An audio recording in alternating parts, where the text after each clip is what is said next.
மற்றவர்களிடம் பிற பிற ஆட்கள் கிட்ட நம்ம சொல்லக்கூடாத விஷயம் அப்படின்னா எந்த விஷயத்த நீங்க சொல்லுவீங்க? எங்க வார்த்தை விடுறோம், எங்க பேசுறோம், யார்கிட்ட பேசுறோம், என்ன விஷயத்த பேசுறோம் ரொம்ப முக்கியமானது. அதுல முக்கியமான ஒரு 5-6 விஷயம் இருக்கு. என்னன்னு பாத்தீங்கன்னா, அதனால அதை தயவு செஞ்சு நீங்க ஷேர் பண்ணாதீங்க. உங்களோட பெற்றவங்க கிட்ட சொல்லுங்க, கணவன் மனைவி கிட்ட சொல்லுங்க, அண்ணன் தம்பி கிட்ட 먼저 சொல்லுங்க. சுத்தி இருக்கிற ஃப்ரெண்ட்ஸ் கிட்டயோ சொந்தத்துக்கிட்டயோ இல்ல இருக்க வீட்டுல பக்கத்துல இருக்கவங்க கிட்ட ஷேர் பண்ற அவசியம் யாருக்கும் இல்லை. கஷ்டம் எதுனா ஒரு 100% வந்துருமா? ஏன் அப்படி சொல்ல வரேன்னா, நான் மத்தவங்களை தப்பா சொல்ல வரல. ஒருத்தர் கண்ணு ஒரு மாதிரி.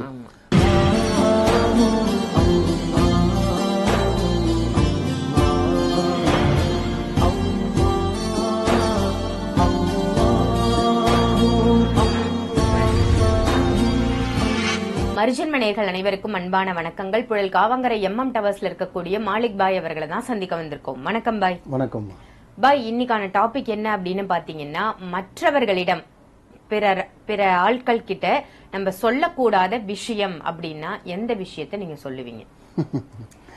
நல்லா கேட்டீங்கம்மா, ரொம்ப பெரிய விஷயம் கேட்டிருக்கீங்க.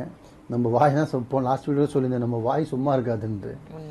ஏன்னா நம்ம எல்லா மனுஷங்களும் இந்த விஷயம் இருக்கு. அதுவும் முக்கியம், நம்ம தமிழ் ஆளுங்கிட்ட சொல்லவே வேணும். நம்ம ஆளுங்கிட்ட லைட்டா கொஞ்சம் பேசினாலே வாங்க மச்சான் அப்படின்னாலே போதும், எல்லாத்தையும் கேட்கிருவாங்க. அக்கான்னு கூப்பிட்டாலே போதும், வீட்டில் இருக்கிற மொத்த விஷயம் சொல்லிடுவாங்க. எவ்வளவு நகை வச்சிருக்கேன், என்ன பண்ண போறேன், எவ்வளவு சம்பாதிக்கிறேன், எங்க சொத்து இருக்குது, எங்க பத்து இருக்கு, எவ்வளவு கடை இருக்கு முழுக்கொண்டும் பக்கத்துல சாப்பிட்டீங்களாக்கான்னு கேட்டா போதும். எதிர் அப்பார்ட்மெண்ட்டுக்கார நல்லா இருக்கீங்களா ஹாய்னா போதும், லாஸ்ட்ல அவன் பாயின்ற அளவுக்கு நம்ம பண்ண வச்சிருவாங்க. உண்மையாதான் நம்ம ஆளுங்கிட்ட அந்த ஒரு ஹேபிட் இருக்கு, ஆதி காலத்துல இருந்து இருக்குது. என்னங்க என்ன சாப்பிட்டீங்களானே அப்படின்னு கேட்டா போதும், ஜோலி முடிஞ்சிருச்சு. ஆனா நான் சாப்பிட்டேனே எப்படிதான் இருக்கீங்க அப்படின்னு உட்கார வச்சானா அவ்வளவுதான், அவங்க கிட்ட இருக்கிற சொத்து முழுக்கணும் எழுதி வாங்கிடுவாங்க, எழுதியே வாங்கிடுவாங்க. சோ இந்த நம்ம ஆளுங்கிட்ட இந்த விஷயம் இருக்கு. அது முக்கியமே பெண்கள் கிட்ட சொல்லவே வேணாம். அம்மான்னு ஒரு வார்த்தை சொல்லி தங்க சிஸ்டர் அப்படின்னு நம்ம சொல்லிட்டாலே அவங்க விஷயத்தை மொத்தமே நம்ம கிட்ட கக்கிடுவாங்க. தயவு செஞ்சு நம்ம வாயை நம்மளோட வார்த்தைகள் ரொம்ப ரொம்ப ரொம்ப முக்கியமான ஒரு விஷயம். மனசுன்றது பார்த்தீங்கன்னா நம்ம மெமரி கார்டில் எப்படி ஸ்டோரேஜ் இருக்கோ அந்த மாதிரி இதில் பார்த்தீங்கன்னா ஒரு ஸ்டோரேஜ் இருக்கு, இங்கேயும் இங்கேயும். அதை நம்மளுக்கான சார்ந்தவங்களுக்கு மட்டும் தான் அதை பயன்படுத்தமே தவிர மற்றவங்களுக்கு சொசைட்டிக்கோ மற்றவங்களுக்கும் பயன்படுத்தணும் அவசியம் இல்லை. எல்லாரும் மனுஷன் தான், எல்லாமே விஷயம் தான், ஒரு லிமிட் இருக்கு. அமிர்தமும் சொல்லுவாங்கல்ல, அந்த விஷமாட மாதிரி இன்னும் சில விஷயத்த பார்த்தீங்கன்னா அளந்து தான் தரும். இது தானம் கிடையாது, இஷ்டத்துக்கு கொடுக்கறதுக்கு. வார்த்தை சொல்லுவாங்கல்ல, நெல்லு கொட்டினா அள்ளில அளந்து போடுற மாதிரி, எள்ளு கொட்டினாலும் சொல்லு அளந்த மாதிரி சொல்லுவாங்க. அது ஒரு பழமொழியே இருக்கு. அந்த மாதிரி வார்த்தைன்றது ரொம்ப முக்கியமான விஷயம். எங்க வார்த்தை விடுறோம், எங்க பேசுறோம், யார்கிட்ட பேசுறோம், என்ன விஷயத்த பேசுறோம் ரொம்ப முக்கியமானது. அதுல முக்கியமான ஒரு 5-6 விஷயம் இருக்கு. என்னன்னு பாத்தீங்கன்னா, ஆணாட்டம் பெண்ணாட்டம், உன்னோட வருமானத்தை மனைவி அப்பா அம்மா, அதே மாதிரி கணவன் அப்பா அம்மா, இந்த 2 உறவுகிட்டையும் பார்த்தீங்கன்னா தாராளமாக நீங்கள் சொல்லலாம் உங்களோட வருமானத்தை. இதை தவிர்த்து உங்கள் ஃப்ரெண்ட்ஸுக்கிட்டையும் உங்கள் சொந்தக்காரங்கிட்டையும் உங்கள்கிட்ட பழகிறவங்கிட்டையும் கூட இருக்கிறவங்கிட்டையும் சொல்ல வேண்டிய அவசியம் இல்லை. உங்களோட மாதம் வருமானத்தையும் சரி, தினசரி வருமானத்தையும் சரி, கடையில் நடக்கிற வியாபாரத்தையும் சரி, பணம்ன்ற வர விஷயத்த இன்னொருத்தர்கிட்ட ஷேர் பண்ணுற அவசியம் இல்லை. உன் மனைவியா 100% சொல்லு, உன் புருஷனா சொல்லு, அப்பா அம்மாவா சொல்லு, அண்ணன் தம்பிக்கூட சொல்லு. எனக்கு தெரிஞ்ச அண்ணன் தம்பிக்கூட சொல்ல வேண்டிய அவசியம் இல்லைன்றேன்.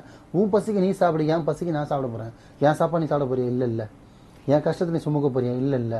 என் பாவம் உனக்கு வரப்போதா? இல்லை. எனக்கானது எனக்கு தானே வரப்போகுது. அது மாதிரி அதில் என்ன சொல்ல, நல்லதோ கெட்டதோ ஏதோ என்னோட முடிக்கட்டும் அப்படின்னு மாதிரி உன் மனசுல நீ வச்சுக்கோ. உன்னோட வருமானத்தை தயவு செஞ்சு இன்னொருத்தட்டு சொல்லக்கூடாது. 1. 2வது, ஒரு சொத்து வாங்க போறோம். எப்படி ஒரு சொத்து, ஒரு இடம் வாங்க போறோம், இல்ல ஒரு வீடு வாங்க போறோம், இல்ல ஒரு காலி மனம் வாங்க போறோம், இல்ல ஒரு ஏக்கர் கணக்கில் வாங்க போறோம், இல்ல ஒரு 4 கிரவுண்டு ஒரு 300 ஸ்கொயர் ஃபீட் இடம் வாங்க போறீங்க. எதுவா இருந்தாலும் சரி, வாங்குறதுக்கு முன்னாடி சொந்தன்ற விஷயத்துக்கிட்ட தயவு செஞ்சு ஷேர் பண்ணாதீங்க. வெளிநபர்கிட்டையும் பயன்படுத்தாதீங்க அந்த வார்த்தையை. வாங்க போறோம் வாங்க போறோம் வாங்க போறோம் வாங்க போறோம்னு வாங்குறதுக்கு முன்னாடியே பார்த்தீங்கன்னா நிறைய பேர் உங்களுக்கு புறம் பேச ஆரம்பிச்சிருவாங்க. கடன் சுத்தி கடன் வச்சுக்கிட்டு இப்போ இடம் வாங்க போறானா பாத்தியாடி அப்படின்வாங்க. புரியுதுங்களா டைலாக்?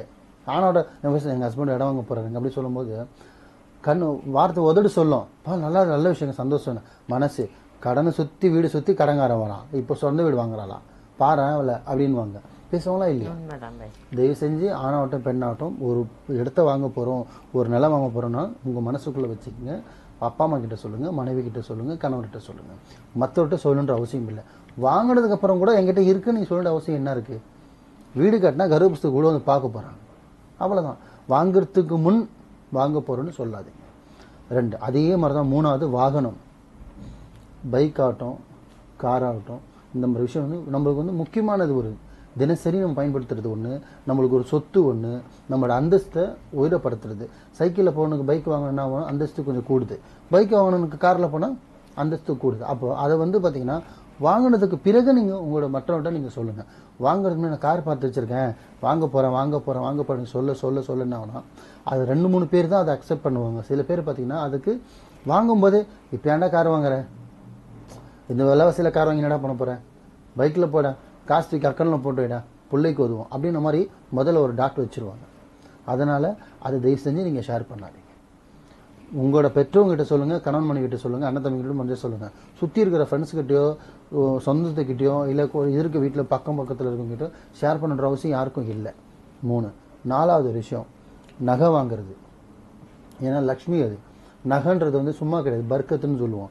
ஒரு வீட்டுக்கு ஒரு நகை, 1 கிராம் நகை வந்தாலும் அது பர்க்கத்துன்னுவோம். தமிழ் ஆளுங்க பார்த்தீங்கன்னா லக்ஷ்மி வர மாதிரி ஒரு கணதுவாங்க, அதான் ஐதீகம். அப்படின்னு இருக்கும்போது ஒரு வீட்டுக்கு ஒரு நகை வாங்க போகிறோம், ஒரு மனைவிக்கு நகை வாங்க போகிறோம், ஒரு கல்யாணத்துக்கு நகை வாங்க போகிறோம், என் பொண்ணுக்கு நான் நகை வாங்க போகிறேன்னா கூட சரி, வாங்கினதுக்கு அப்புறம் கூட சரி, வாங்கின்னு வந்துட்டு வாங்க போகிறேன்னா வாங்குறதுக்கு முன்னாடியே எல்லாருக்கிட்டையும் ஷேர் பண்ண கூடாது, முக்கியமான விஷயம்.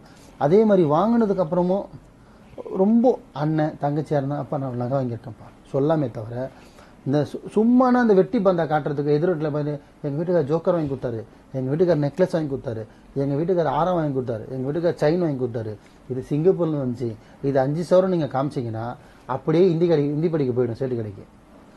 கஷ்டம் எதுனா ஒரு 100% வந்துடுமா? ஏன் அப்படி சொல்ல வரேன்னா, நான் மற்றவங்களை தப்பா சொல்ல வரல. ஒருத்தர் கண்ணு ஒரு மாதிரி, கல்லடி பட்டவங்களாம் கண்ணடி படக்கூடாது. ஏன்னு கேட்டீங்கன்னா என்னைக்கு அப்படியே கவுத்து விட்டுரும். நீங்க நல்லா பாருங்க, ஒருத்தர் நல்லா போயிட்டு இருப்பான், சடனா ஒரு விஷயம் ஒரு கர்ப்பம் கிராண்டா பண்ணுவான், அத்தோட போனி ஆயிடுவான், அத்தோட சுவாகா. ஒரு பொண்ணு கல்யாணம் பண்ணுவான், அத்தோட தலையை தூக்க முடியாது. ஏன் தெரியுங்களா? கண்ணு பட்டுரும். இவ்வளவு கடமை, இவ்வளவு புதுசாக கிராண்டா பண்ணு, இவ்வளவு நகை போட்டானு, இவ்வளவு சீர் வாங்கி கொடுத்தானு, அத்தோட அவன் எந்திரிக்கவும் முடியாது, ஜென்மத்துக்கும் படுத்துருவான். இதுக்கு காரணம் யாரு? உன் வாய் தான். வச்சிருக்கிறதையும் செய்ய போற விஷயத்தையும் செஞ்சிட்டு இருக்க விஷயத்தையும் யாருக்கிட்ட சொல்லணுன்ற அவசியம் என்ன இருக்கியா? சாப்பிட்டேன்னு கேட்டா சாப்பிட்டேன்னு சொல்லு. யார் பிரியாணி சாப்பிட்ட நீ சொல்ற? உன்னை கேட்டாங்களா பிரியாணி சாப்பிட்டேன்னு? சாப்பிட்டியாவா? நான் சாப்பிட்டேங்க. நீங்க சாப்பிட்டீங்க? சாப்பிட்டேன், அவ்வளவுதான், முடிச்சுக்கோ. அதை விட்டுட்டு பிரியாணி சாப்பிட்டேன், இப்பதான் எஸ்எஸ்ல சாப்பிட்டேன், ஆசிஃப்ல சாப்பிட்டேன், எதுக்கு பந்தா? அப்படின்னா இவனுக்கு காசே இல்லை, இவன் எப்படி ஆசிஃப்ல பிரியாணி? சின்ன லாஜிக்கு. எப்படி 500 கொடுத்து பிரியாணி சாப்பிட்டான்? அப்போ 4 பேர் 2000, ஒரு வேலைக்கு 2000 பயன்படுத்துறாங்களா? அப்போ பணம் நிறைய இருக்கு போல. அங்கே என்ன ஆகும்? கண் திருஷ்டி ஆகுது. ஸோ இதெல்லாம் வந்து நம்ம வாழ்க்கையில நம்மளை கொஞ்சம் மாற்றிக்கணும். உங்ககிட்ட இருக்கா வச்சுக்கோ, உனக்கு அடுத்தது உன் பிள்ளைக்கு, உன் பிள்ளைக்கு அடுத்தது உன் பிள்ளைக்கு, பேரனுக்கு. ஸோ உன்னோட வம்சம் தான் கொண்டு போக போகுது. இன்னொருத்தட்ட வெட்டி பந்தாங்க, நான் கார் வாங்க போறேன், இடம் வாங்க போறேன், நகை வாங்க போறேன், துணி எடுக்க போறேன், அது போறேன் இது போறேன்னு சொல்லிட்டு செய்யறதுக்கு முன் சொல்லாதீர்கள். உங்க பெத்தவங்கிட்ட மட்டும் சொல்லுங்க, அவங்களோட ஆசீர்வாதத்தோட பண்ணுங்க, அவங்களோட அன்பால பண்ணுங்க, அவங்க கையால பண்ணுங்க. அவங்க கையால நீங்க ஆரம்பிங்க. ஒரு கார் வாங்க போறீங்க, அம்மா அப்பா அண்ணன் தம்பி கூட்டு போ, அவங்க கையால் நல்ல மனசு. ஏன்னா என்னைக்குமே இந்த அப்பா அம்மா அண்ணன் தம்பி இந்த மனைவி இந்த 5 பேரும் ஒன்று கெட்டு போன யாரும் யோசிக்க மாட்டாங்க. இது தவிர்த்து மீதி இருக்கிற ஃப்ரெண்ட்ஸா இருக்கட்டும், நான் யாரும் தப்பு சொல்ல, சில பேர் தான் சொல்றேன். எந்த ஒரு விஷயமா இருந்தாலும் சரி, நான் எல்லா மனுஷனும் தப்பானவன் எல்லாரும் கெட்டவனும் கிடையாது. சில பேர் இருக்கானுங்க கூடயே இருந்துட்டு கூலி பறக்க இருக்கான், நம்ம கூட வளர்ந்தோம்னா நம்ம கூட தான் வளர்ந்தான், இப்படி டாப்ல போறானே. ஆனா சில பேர் அப்பா நம்ம கூட வளர்ந்தா நல்லா இருக்கானா, சந்தோஷம்னான்னு யோசிக்கிறவன் ஒருத்தன் தான் இருப்பான். நம்ம அவன் கூட தானே முடிச்சோம், நம்மளால வளர முடியலையே, அவங்க நம்மளோட அவன் கம்மியா தானே மார்க் எடுத்தான், அவன் நல்ல போஸ்டிங்ல இருக்கானே, நான் இங்க சுகி ஓட்டிட்டு இருக்கேனே. நீ சுகி ஓட்டிட்டு இருப்ப, உன் எண்ணம் சரியில்லையே. அவன் எண்ணம் நல்லா இருக்கும், பென்ஸ் கார்ல போறான், நீ சைக்கிள்ல போற பஸ்ல போனா உன் எண்ணம் சரியில்லை. மார்க் வச்சு நீ நாக்க வலிக்கிறதுங்க. எண்ணம் நல்லா இருக்கும், 1000 மார்க் இருக்கட்டும், 1000 பாஸ் இருக்கட்டும், 1000 மேல பாஸ் இருக்கட்டும், என்ன வேலையில இரு, உன் எண்ணம் நல்லா இருந்தாதான் வாழ்க்கை நல்லா இருக்கும். ஸோ இது சொல்ல வர கருத்து என்னன்னா, இடம், நகை, பணம், சொத்து, வாகனம் எதுவாக இருந்தாலும் நீங்க வாங்குறதுக்கு முன்னாடி யார்கிட்ட பகிர்ந்துக்காதீங்க, யார்கிட்ட சொல்லாதீங்க. வாங்கினதுக்கு பிறகும் தெரிஞ்சவங்க கிட்ட மட்டும் சொல்லணும்னு தோணிச்சுன்னா சொல்லுங்க, மற்றவர்கிட்ட சொல்லாதீங்க. உங்களோட மனசுல, ஏன்னா அதுக்கு பேர் வந்து புதையல்னு சொல்லுவாங்க. கண்ணுக்கு தெரியாம இருந்தால் தான் அது பேர் புதையல். கண்ணுக்கு தெரிஞ்சிச்சுன்னா அது தகரத்துக்கு சமம். ஸோ உங்ககிட்ட இருக்கிற மனசுல வச்சுக்கோங்க, வெளியில காமிச்சிக்காதீங்க, நல்லதே நடக்கும். சிறப்பு சிறப்பு. ரொம்ப ரொம்ப அருமையான தகவலா கொடுத்தீங்க பாய். யார் யார்கிட்ட என்னென்ன விஷயம் சொல்லணும் அப்படின்றத பார்த்து, இடம் பொருள் ஏவல்னு சொல்லுவாங்க, அந்த மாதிரி பார்த்து தான் சொல்லணும். இந்த விஷயத்தெல்லாம் தவிர்த்திடுங்க, சொல்லவே வேண்டாம், இதுதான் உங்க லைஃபுக்கு நல்லது அப்படின்னு ரொம்ப சூப்பரான தகவலா கொடுத்திருக்கீங்க. நன்றி பாய். நன்றிம்மா.